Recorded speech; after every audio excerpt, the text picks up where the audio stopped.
Welcome back to Primetime News and a special welcome to the folks watching on onespotmedia.com. The Met Office has extended the flash flood watch for low-lying and flood-prone areas of all parishes until 5 o'clock Sunday morning. A trough across the Western Caribbean continues to produce unstable weather conditions across the island. Satellite imagery and rainfall data indicate that light to moderate and at times heavy showers affected sections of most parishes on Sunday.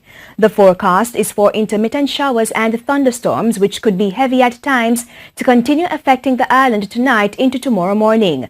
Flash flooding is therefore possible over low-lying and flood-prone areas. And residents affected by flood rains in Lucy, Hanover, as well as in Westmoreland are getting help. Permanent Secretary in the Ministry of Social Security, Colette Roberts-Risden, explains what's being done.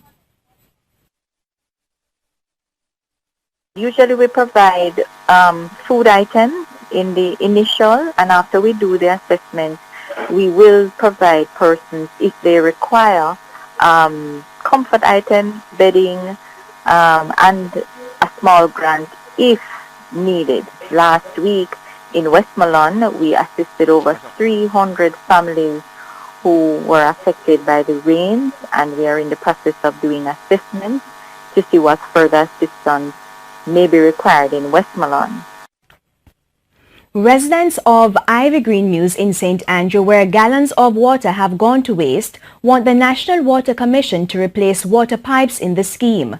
Residents say a water main burst in the community on Wednesday, flooding walkways. The NWC subsequently fixed the broken main, but another section of the main broke on Saturday morning. That too was repaired, but not before the water seeped under a house, causing worry about its structural integrity. It is very serious, for one, for a community point of view, that we lose a lot of water. We're not knocking NWC, but we know that the pipes, it's obvious that the pipes are corroded, the pipes are burst, and it's a serious issue here. And this is not the first or second time it's actually burst. We had actually made complaint before. It took over 12 hours for the first instance for the water to come in, and now it has actually burst again. Again, we're not knocking them, but something needs to be done with a lot of these burst pipes. What are they going to do about that undermining to see how deep it goes and if it affects the people the most? The St. Catherine police are probing the shooting death of the son of Jamaica Labour Party councillor Peter Abrams. 30-year-old Kemar Abrams was found this morning with a bullet wound at his home in Wakefield, St. Catherine.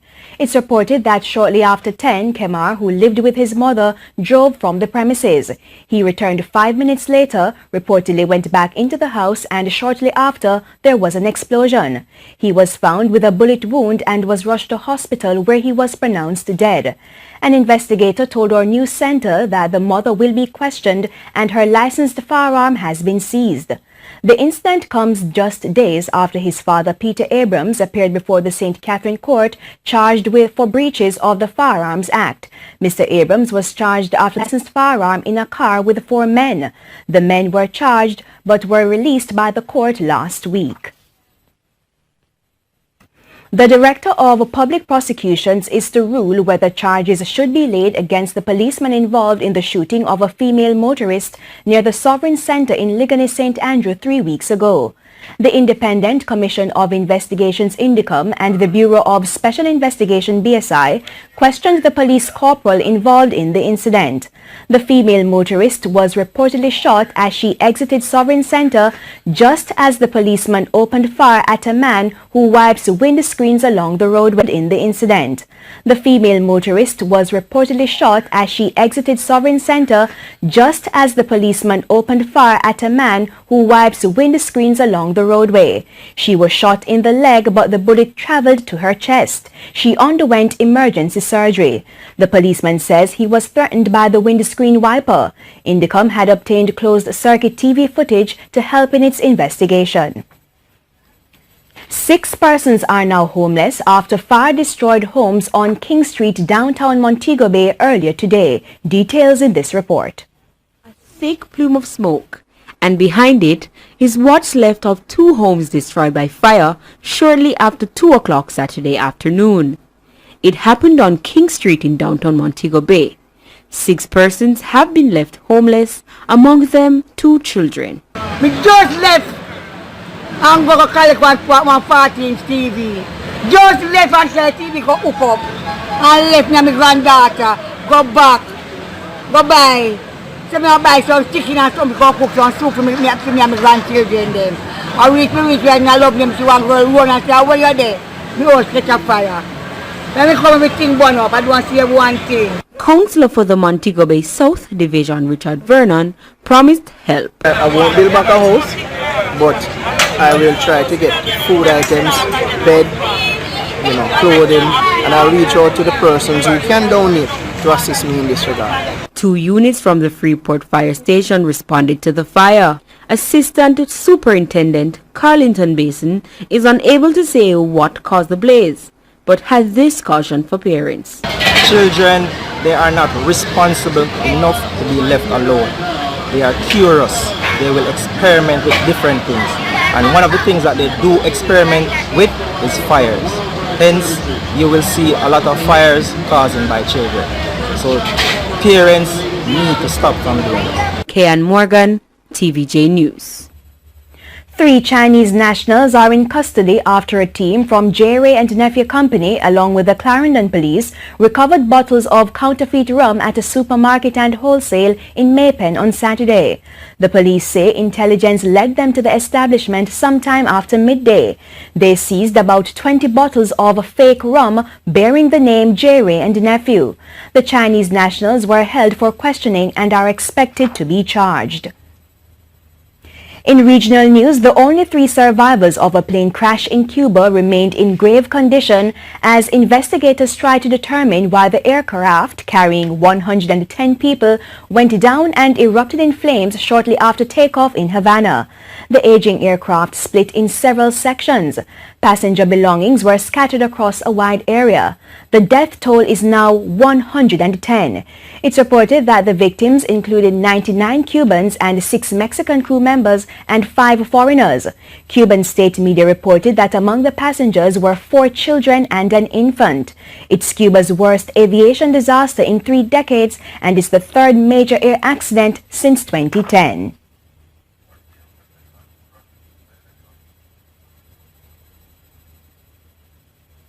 In news overseas, Britain's Prince Harry and American actress Meghan Markle tied the knot on Saturday in a moving ceremony at Windsor Castle. An emotional-looking prince and his smiling bride exchanged vows and rings before the Queen and 600 guests at St. George's Chapel. The now married couple will be known as the Duke and... Fuming and fearful, TVJ's Anthony Lugg reports. Yellow tape and crime scene investigators. An image that's been absent from the Canaan Heights community in Clarendon for years. But that changed on Thursday night. Gunmen struck at this house along Lloyd Davis Street shortly after 9. The police were summoned. Upon entering the premises, Junior Augustus Carr and Melissa Thomas were found dead. Investigators retrieved 17 spent shell casings from the crime scene. What we have discerned thus far, however, is that the 2 persons who were killed are not from the Canaan Heights area. The landlord who rented the female the address on or about 2 to 3 weeks ago indicated that he didn't exercise enough due diligence and care to look into her background. The male joined her on or about a week ago, so we are now surmising that what happened to them last night is as a result of where they might be coming from, or who they are, or who they might have been associated with. Today, residents are expressing concern over the incident. Surprise to everybody in the youth. Surprise to everybody that free community youth. We don't know, dog, we don't know, dog, right now, say, we don't even know him, dog. You see me, we don't even know him, youth. What's the mood like, in our community? Right now, it's community just sad right now, dog. Everybody just get nervous now, you. Shaking in one way, that's me, say, know. Investigations continue, but police sources say they've noticed a trend with the recent killings. Most have been linked to Farm Effortville in Clarendon. The deceased is believed to be from that community. Head of the Clarendon Police Superintendent Vendolyn Cameron Powell is calling for residents to report strange persons in their communities. Persons are moving from place to place as soon as our operational activities are intensified. So call on us. Strange persons in your community, likely to be a cause for concern, let us know and we'll take the necessary and relevant action. Anthony Lugg, TVJ News. From Clarendon to St. James now, where Assistant Commissioner of Police Elon Powell is calling for something to be done to rescue young men from a life of crime. The Assistant Commissioner says while crime in St. James is down, men between the ages 15 and 35 are endangered species. Kirk Wright tells us more. The police have been boasting about the reduced crimes in St. James and have attributed it to the state of emergency in the parish. While that may be true, Mr. Powell says more is needed to steer young men between 18 and 35 from a life of crime. He says statistics show men in that age group are usually victims and doers of crime. We soon don't have any men. So your daughters won't have any husbands. Because the men are becoming an endangered species. And they're doing it to themselves. How do we rescue them? How do we tell them that what they're doing is wrong? The Assistant Commissioner also says there is a worrying gun culture in St. James that needs to change. The gun is used in an average of 80% of the murders in Jamaica. Generally. In St. James, that average is 96%. We use guns more than anybody else. Those apart, Mr. Powell says the police have made major strides in several areas, seizing 49 guns including 2 rifles and over 2,000 ammunition. The security forces have also found magazines that are unusual to the Jamaican landscape. They have also arrested over 2,000 men for several offences and have issued over 20,000 traffic tickets since January 18. Mr. Powell says the interesting thing is that for the corresponding period last year, the police only issued 2,000 tickets. He says things have changed and that the security forces are paying attention to minor crimes in a bid to prevent them escalating. Kirk Wright, TVJ News. A Jamaica Defence Force corporal and his wife, who have been charged with drug trafficking, were offered bail this afternoon before the St. Catherine Parish Court. 32-year-old Dwight Stevens and 35-year-old Stacey Stevens, as secretary, were each offered bail in the sum of $600,000.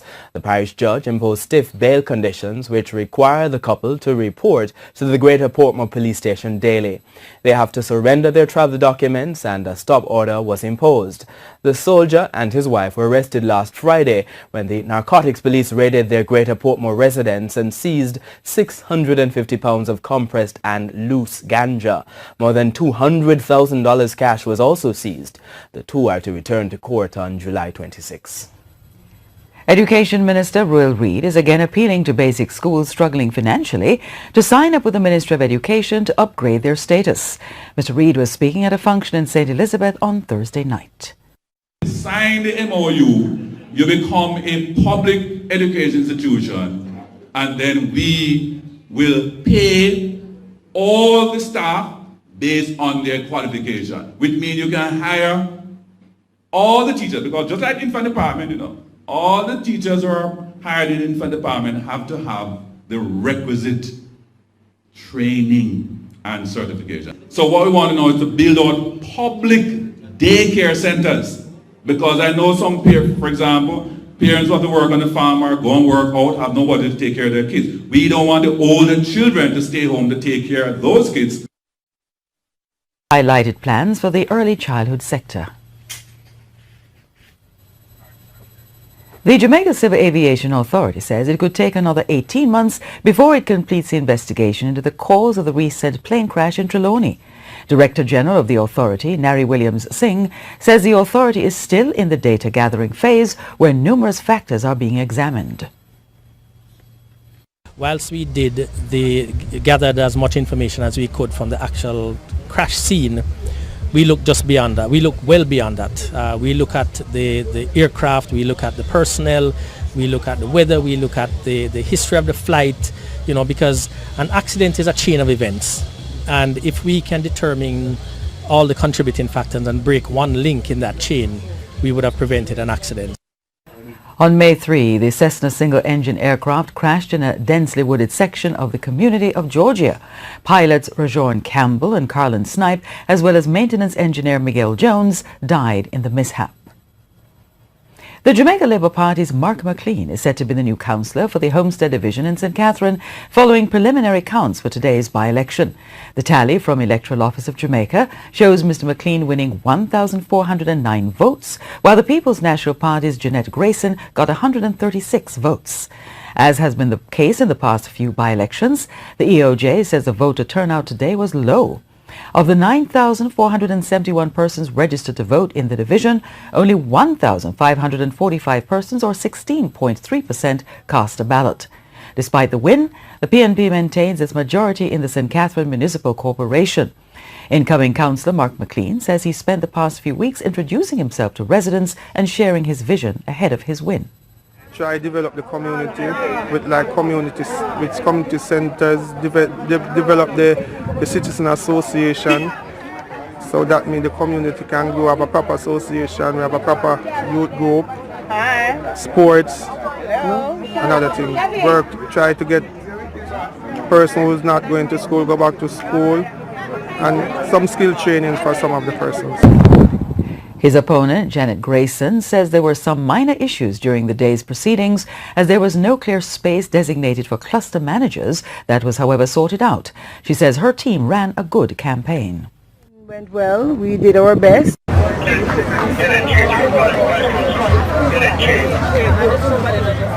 Now counting of votes to begin.